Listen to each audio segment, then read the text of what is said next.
pourtant, ce n'est pas faute d'essayer, parce qu'on retrouve des empreintes dans la maison des Stark, on retrouve même la lampe torche, et pourtant rien n'y fait. Rien ne coïncide. Pour vous donner un exemple, l'un des principaux suspects de l'époque, c'est cet homme, Yoel Sweeney. Je ne vais pas revenir sur tout, mais beaucoup d'éléments prouvent que cet homme est mêlé à cette histoire, comme par exemple le fait qu'il utilise un Colt 32 mm, l'arme utilisée par le Phantom Killer, qu'il ait été pris en flagrant délit de vol de voiture en 1946, ou encore plus troublant qu'une chemise de travail kaki ait été retrouvée dans la chambre du suspect avec une marque de blanchisserie Stark.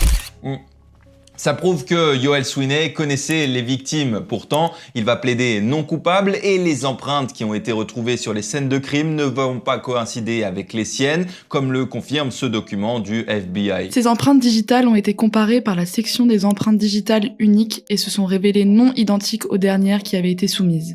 Et ce problème, c'est le hic principal qui va renforcer la légende du Phantom Killer. Malgré toutes les recherches, on ne va jamais retrouver le criminel. En mai 1946, un autre incident va sembler mettre les enquêteurs sur la voie du criminel. Il s'agit de la mort d'un homme, Earl Max Paden, qui est retrouvé la gorge tranchée sur une voie ferrée du Kansas City Southern, au nord de Texarkana. La rumeur voulait que ce soit le Phantom Killer qui se soit suicidé, puisqu'après la découverte de ce corps, les meurtres vont brusquement s'arrêter. Alors en vérité, on n'a aucune réelle explication à l'arrêt brutal de ces crimes, peut-être la mort de Earl Max Paden, mais ce n'est qu'une théorie. En tout cas, ça suffira aux Texas Rangers pour partir et abandonner l'enquête. La ville, qui était terrorisée jusque-là, va continuer à vivre normalement, et c'est la fin. Enfin, pas totalement, car si malheureusement l'enquête n'ira pas plus loin, cette histoire va marquer les esprits et devenir le sujet de plusieurs films, voire même d'en inspirer d'autres.